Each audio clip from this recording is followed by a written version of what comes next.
onyim ni wi anu adwane afra sorry fie ho no ko we disappear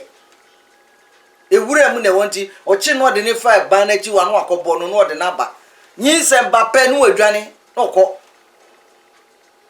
And it's so common because ye Jimmy ye ntie nyame asem no ye me nyame asem no entum pon wo yimu asofo ye Jimmy yen ti ye di wo mu achi yesi wesi wo yesi no amanfo edimirika ye koho tumi no osofo no ogina wo no o ka kire wo se bra no mo mpai ma no wo the same tumi Bible kro ya minua be ma munjai ani ano na monhwehwe baabi a ye ka nyame asem trodo na munsua sane amo ankasa mo betumie ako agye mo ho na munjai saa atro adifo ya wo mu bu mu faso ya agye mu sikadi okira no abeda Facebook o na me mpesa me kire me fie kwan enso oboa o me mpesa nipa bebre freme enso oboa saa na opeso yo bet obe pretend saa obehu no ode ne number tetete be na afa ni number no obi enim na ye o mu fa sika mbra me ade be chi no we si dan kakra no otimu odidi free onum free na musuma kogu ho no ka kire mu o ka kire obi a ope akwankyere fa me number ma no mra saa no yem say word of mouth aden ya betena buruchiri. The best way of advertising anything is word of mouth. You can use word of mouth. I won't advertise it, but word of mouth will bring you people more than so be trees can pimp advertisement. And so if you phone him sir, word of mouth microphone on baka catch we no afa phone no catch we na we catch we na we catch we and no that's how it goes. So enti enye ade a wo pe free nyankopon ho no enye mpaye dodo no a wo bo no eno na ama won a obonsam di won nsem ahye wo mu no omo kasa chia asofo ne se ena amanfo mpa adwuma na omsori a omo prayer meeting hwe enuanom enye se amanfo no pe mpaibo no na akọ yen kire wom akwanya no papa because pray for me and I make earlier on no na asofo no di nya wom ho eno no omo di nya aduane di uko pray for me o se fa $10 10 cedis bra in those days na me fanya ade ma na koto kendre ni ade bra na fa ko bompaye empaye no wa na wo ko bompaye ma di yie no adada wo no akoto kendra ba o se fa twa wo dan wi na ko gina mfimfiri na adware nsuo hye kwose nsuo nyu na anadwo bia ko gina 12 o'clock na ko dware anadwo 12 o'clock abos abayifo tu no ne aka twa se ko gina abonti yi hu kwatrekwa na ko dware na ba no be so kendra no be gina mfimfiri no abompaye wana wo bompaye deliver o osofo no wa ma wo dem am be bompaye am 12 midnight no ama o Psalms no akokan Psalms kroya scripture and kesese wo fa na wa wo bompaye na wo meditate upon no the same thing na ma no adada wo no akoye na wa ko bompaye nya wa miracles wa juicy kedi so am esan say enchirechire papa biye ni ho enti se wa ba be fa Yesu Kristo adi asa okraje nkwa no ochi umudi a wonhia se wo be ko bia wo se omo mpaye ma esan se gidi a wodi gi ni di ye no sa gidie no na abetena wo mu no sa gidie ni na wo Yesu Kristo mu no enti enye mpaye tenten na wo be bo no ene beji wo nembo mu no tie secret no se wutumi gi ni di se o metena wo mu ene wa betena wo mu ena wujiri se Yesu abetena wo mu a se Yesu abetena wo mu dia ene etie mi ne ene na gidie ne eti wo mu gidie no gidi tumi no abetena wo mu enti no kwanse wuji obiye dibio gi nyame na wafa no atena wo mu no gi ono na gini di na se wo kọ akwa bompa ya manua jidia hi ena wodi hye umpa ebo na wo kobo amanu mu no emum no yemfa gidie no hye yempa ebo na mum ye gidie no koma osofo kwase ampani na otekwan no so a ono ma die ni kronobo ne awidie a wo kum nipa no ono ne ye de ye gidie koma no na wakode wo gidie na ye nyame de ama wo ehye wo mu no wodi akoma obi a ono onse emfata ewe urade mu ebe den na empire wo bisa na so ombo ma no ebetumpo ono wakoma lambisu no wakoje esuman na ode abehye asore nase anase ba bi odi ni nkontompo no odi ono kura nyame ni mu na wasore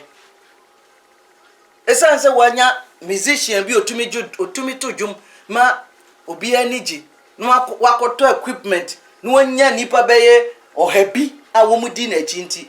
hey wo ye prophet or ye sofo wo ye say na wo wasore abra wo sa tumi no ji ewo mu a wo kura wo ye genuine before God than osofo no ogina ho no na wo kwa hwe ade a obonsam dada eve no ebi na mu ye no enti na mu nyina mo bre no wo kwa na makosofo no now the wu gidie no akomo osofo no se osofo no mfa mompa ye mma na omwa na wutu mpon abra gidie no tiumu pa senka wujai ahoye bi eni pesaminkuminye bi ni eni brain bi eni ebubu obo eni se wuti wa wudwen so obi no oye wonti no wonso ukọ na wuyi sa nneoma ni nyine free wadwene mu na otugu yi ena wo fa nyame asem no se enu ni gidie no asem no ena tumi no wom na wo fa se first of all wabetena wo mu enti gidie ni tu wo ena wo fa nyame asem no ena wo kasa kire nipa no gidie na wo mu se tio o si Lord I have called upon you ewrade me frew hasten to me tie me o give ears to my voice when I cry to you bacho mawa mbrewa so asemame se misu frewu a na wo fa sa scripture yimpo eno no matu o say let my prayers na ma empaibo a mi beboy ewrade ma na nye earthbound menka asase so ha esan se me koma kumanu a wa betrem no a wo na wo ye the I am ahyase abodi ahyase a wo di hye nipa mu no a wa betrem mi mu a wa fa me mafa wo se me kraje nkwa no me ba wo ho na me ni wa bedin kita ho na ma bompaye through you say ewrade massively or say let my prayer be set forth as incense before you ma empaibo me be yo manye enuhwam incense the lifted up my hands na me say me be maso akosuri and also as the evening sacrifice say afore sure me be bo na nwumre amawo and set a guard, O God, before my mouth. Nafa anofa fakata manu. Keep watch at the door of my mouth. Na hwese ensem a me beka no, emenye ensem a ebeto etia wo. Me wosofo bi wo Edmonton Presbyterian Church. Reverend Henry Curry, that's the name. Papa no de bia kwesiada obebompa ya ne mpa eboani. May the words of my mouth and meditation of my heart be acceptable in thy sight, my Lord and my God. Amen. Papa no bompa ye different bita de bia obekasa nyame asem mpa ya obo no. Ansana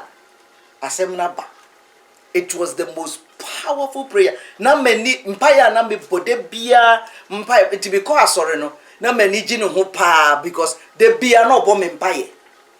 The bia me pa bo and say, Lord, let the words of my mouth and the meditation of my heart be acceptable in that sight, my Lord and my God. And because she a pastor, the bia some pipe no bo ansa na waka nyame asem. Na ma manage no ho pa. Yen dream sa nneoma we hu. Yen fa sem we into anamon. Ebinom to me recite Bible no, but it doesn't affect their life. They just recite it, but it doesn't. They don't allow it to disseminate it into their system and let it go through. I am a woman call woman mahu kwan men sunning call woman nipedria no name rewra woman bones na me ye o metena woman mu no mu to me fair adwuma. Enti mpaibo a wo kɔ ye ya yo ya wo kɔtena ebinum mpaibo bi fie ekɔ ha se wutumi fa nyame asem na wotena se na wo meditate upon it emfa ho yare a abɔwo ana yare ha wadwen upa efri neko asem a miken fatu anamo na hu onyankopɔn tumi a ɛwɔ gidie mu ene na asem mu se entutu yare boni na afa wonomum na ebetutu ni nyinara utie ne ameka eye no kure onyame asem se enye the amount of prayer wo bo na make it different. How much gidiahi enye mpaibo bebrea mo abo all night all fret what na muda so tini amutia ebinum efa mu hu didi esi adan to cars na masen akokoto usika na wo de tie ukọ malam no ho ka kire se kọ na kofa 50,000 Ghana cedi bra na to akoko to aponchi to what sa 50,000 Ghana cedi no enu ye wudwetre anyame ukoji ye no ena ade kokodi dwa ka nyankopon be hira so better amawo se wo de komako obosomfo no nu di nu free na wanya hwe afi na muti radio so se we agimisika mekoje obosomfo bi entria musika mamo se mu kokọ no se na mo kopesika sika na ne kura ukọbọ apo ko wiya obi sika bi a wodi ama wonni obi mobro wani bi a wo ye adwuma na wo bre na ko wiya ni sika obi di ma wo susu bi a na wo gigi se wo de bua na wo wiya sika no e na wo de kọ bosom so na wo pese wo kọ a na de kọ yesa ade na yi ama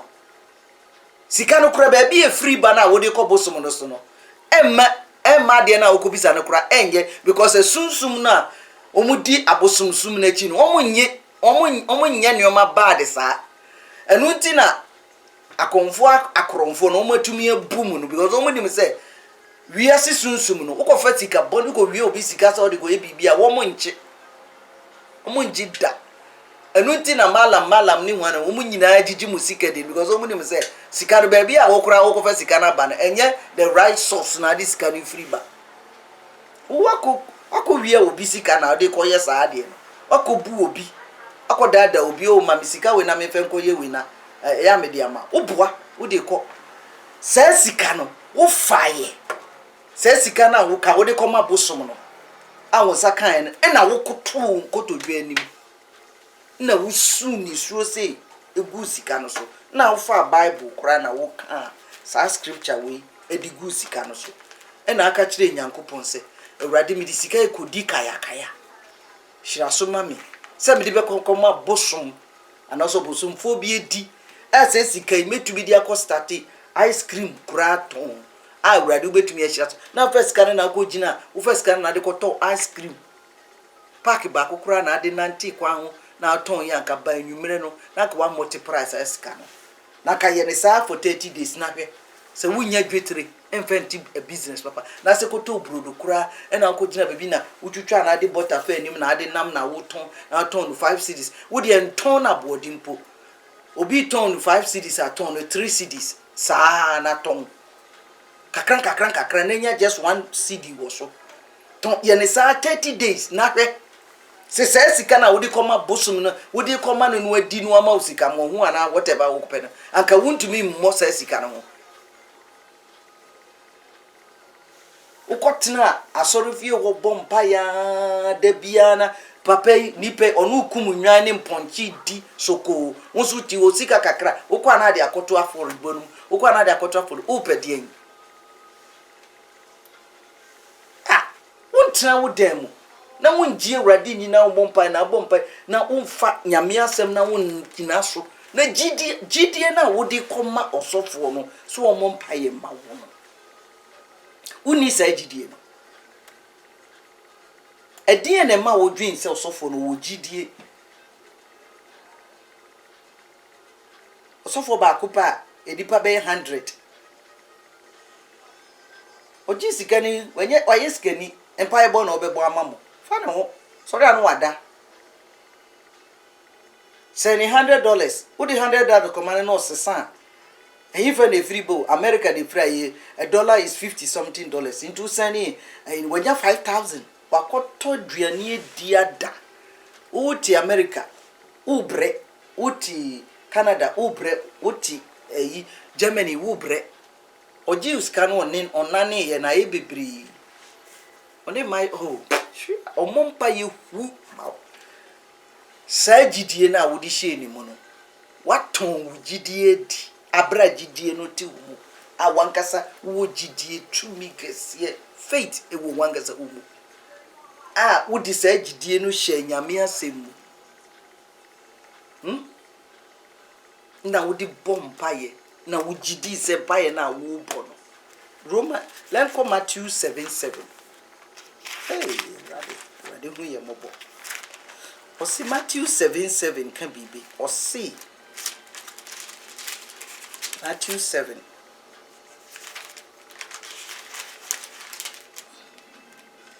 or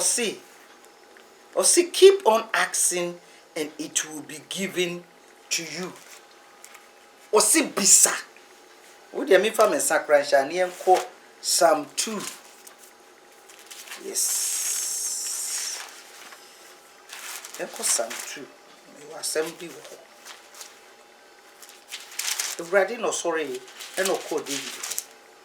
no catch David say Psalm 2 there no kind Psalm 2 verse let's see 8 Psalm 2:8 yes Psalm 2:8 or say acts of me Psalm enyum etimienu echichemu wotwe or see bisame na me de bema ewiase afana nyina wo magya pade tio and na wie ye nyina nso ewiase bibia ewo nyina me de bema o se bisame na me de bema onyankopon se bisano wan kan kire o se kobosum ho wan kan kire o se komalam ho wan kan kire o se kosofo wan kan kire o se kodifo ho wan kan kire o se ko bia ho waba betena wumu enti se wutumi bisano a obeya mam enwum etimienu njichemu nwotwe asem anyame atron onyame betena wumu prekopa onim se wo wumu di osi bisame na me de bema ukọ Matthew 7:7 so osi keep asking se ade renye ade ba ko pe ena wuhia nyese ukobisa nyame ade ba ko no ode ma ho na asa enioma bebre bibi everyday bia wuhia bibi enunti no kan say acts of me ewo Psalm 2:8 no and I will give you to you no nations as your inheritance no Matthew 7:7 or say continue asking in other words ubisa baako a na me yema wa eno nkire se jai ni ehia ubia koso na bisame ni ehia ubia enti onyame oye dofo oyo or say keep asking keep on asking brofo mo say keep or say toaso bisame enjoy bibia a wo pese unya wo wabrabom embisa ba ko pene jai because ubisa me say me ma waduane ni ma mo waduane adia no wajai what about wontoma what about samana wo de bedware what about telephone what about this what about that because uhia ni o ma bebre on a given day osi ma wa ba mumu emenye wadwen se ubisa me ba ko na me ma wa untumi misa me osi koso na bisa me bibia wuhia ma ubi bia wuhia wo wabrabom no koso bisa me enye se ubisa me nko osi ubisa me a koso hwehwe ne awo hwehwe bia wo pese unya wabrabom no udi tu anamon wabrabom no koso na hwehwe ewo midi mu wo ko hwehwe afa me ko ka kire me se wo ko hwehwe wi na me no obeko na maboa no mahwehwe ama oso hwehwe nso a ubehu because me kan ho na me wo ka kire me se me ne wo nkongo hwehwe ma wa meboa mo wehu osi keep knocking baby a obeko bia se wo bopon no ukwa bopon no empaba bopon na kopim so mbebue pon na ma wo because osi obia okoso ebisa no onya obia okoso ehwehwe no ohu obia okoso bopon kokokoko no yebue no enti se wo obisa ade ba ko nde na se bibi foforo wo wabrabo mu a empa ba na nka se o ena bisa wo eche yedie ne aba edie ne mama nko ba bi foforo aden na je se watu nyankopon atwea enu na ye nim wo Ghana ama yedi yegidie nyina koma abosonsomfo ne akomfo ne asofo akromfo a wo mu yefunku a na ehia wo esan say adwumani honti uko disofo a easy to get wet because obia ena yenso ya ye ni ha yempe si ye be ko nyame anim akobom pa ye by yourself say yegidi a enti no ye pe quick fix obi mompa ma ya nipa bi tie brochira ofo se odisika komo osofo a oso na me kan kire oni osofo bie ni wono mo obetumi abompa ya ma u problem eto so no ni nyina bekoda obetumi aboa but the real problem no eyewu na ese wu di eye onyankopon asede yes enuoma bi wo ho se obi a owo nimdie wo metaphorical realm no obetumi aboa because eho ye baby a nimdie a yenu bebre yenim because an yamfa ansua anka yenyame adwuma ho ye de yeko sunsumu na yesua but ebe wiem to me ni ade no won abin a wo mutumi so bibi ti say we call spiritual science omutumi omuye astrologists a omutumi kan wiem no metaphorical science this omo asua omo sa nimdie no ne can say habam nuro all those areas now we more into that realm. Yes to me aboa because enyoma ni bi wo no ma eho area no na eno so ejina to nipa no wonim die wo sa nyoma no a numerology astrological areas no psychological areas ni ade no nipa bi wo no ma nyamedi nimdie ni tumi no ama wo no. Don't get me wrong. Omuso bia nyame edi ama wo se wo nya nimdie wo ho no na ye ebinum a wo ni match nimdie wo ho no wo di aboa wo ti ye wo sa nipa ni nyina wo ho se wo problem no enye ho na ewo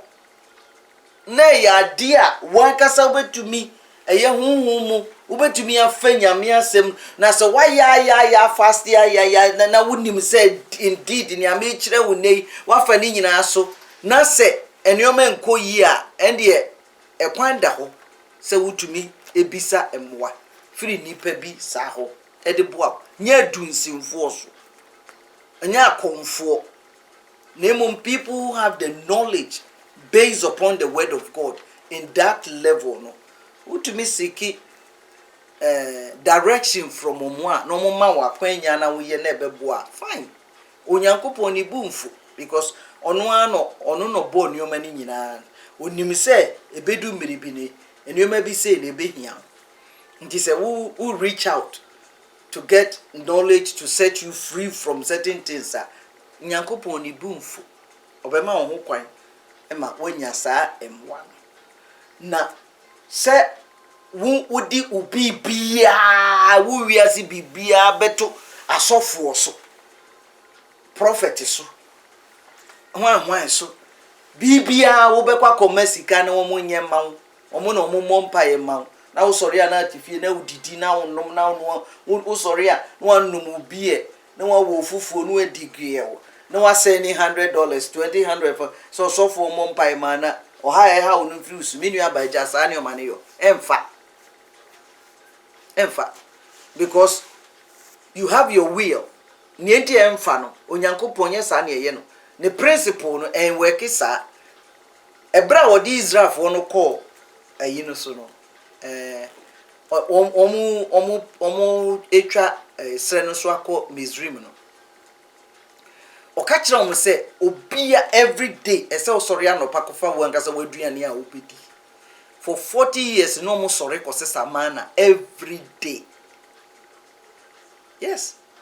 that is the tax yankopon de ma wo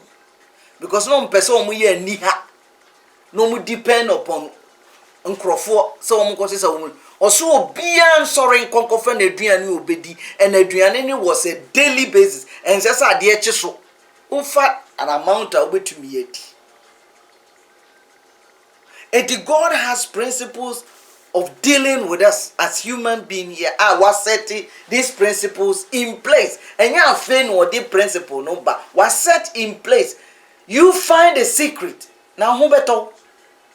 If you share now who ain't no come Matthew 7:17. Keep you share. And Jai said when who back on into a channel over that. Kosuna hwehwe. Wo hwehwe a obehu. Kosuna bo pon saa kopim se pon no bebue. Saa na oye no. Ne nhihye no ebi no. Enti se wan hwehwe onyankopon nhihye na kira kwan. Ne wan hu se ne oye ne nneoma ne mmra a wo fa so e de ye ne nneoma. Na sa wodi ane se oh yes so for we ye kikim. Na wa fa phone. Kri osofo na mo problem say yo na ene afasika bra na anya akwanya mawo no asese sika koma no mo adi na wotini awote na wo bre because who ye ni ha pesa obefa bible no atena se na wankasa wakọ bible mu no ahwe ne awonyame eka fa ho na waye ubetumi anya ombetumi ama wakwanya nyina mame nkenkyerɛ ombetumi aka no kure but wo ye ni ha na wamfa asem na omde ma na ntu anamo na ade na sese nyawa ebenyaw. Oh yes, me woni pa omo akwa ya ka chom se ye we no anye we a we ne besi odidi agro asem na si